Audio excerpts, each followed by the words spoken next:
ko magawang magselos dahil wala akong karapatan sa'yo. Kahit may pagkakataon na abot langit ang iyong galit, at naiinis dahil merong ako na palagi sa'yong nangungulit.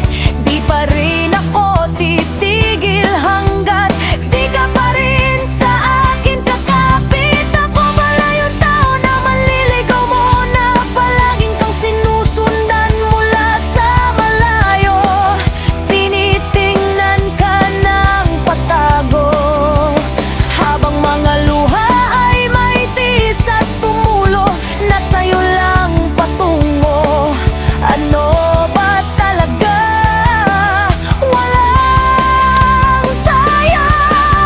Mahal kita, pero di ko magawang sumayang tudo dahil nasa ibang mundo ka at nasa mundo ako ng sarili kong ilusyon at mapaglarong imahinasyon na pangalan mo lamang aking mapanghawakan.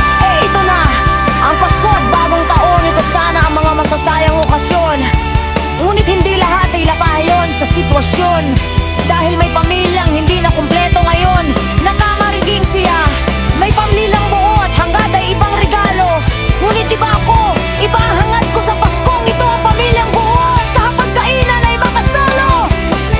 Hindi ka ba nagtatanong o nagtataka kung ano ang tunay na anyo ng hustisya?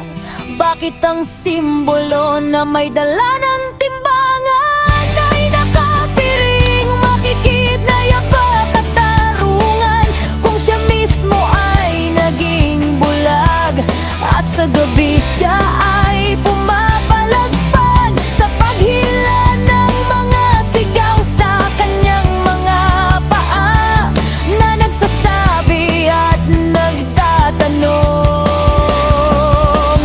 bakit nakabiring ka?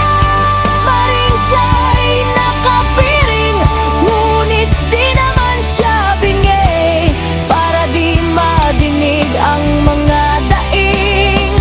Sino nga ba ang muwa at nagtakda nito, na nakabase lang sa timbangan ng panalo?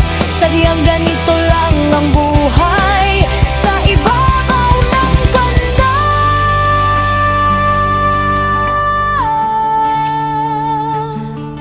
Bawat paglagad mo'y delikado, dahil tulad ng barya may dalawang mukha.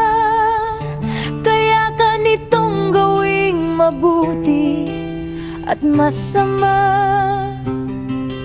Kung wala kang kakayahan o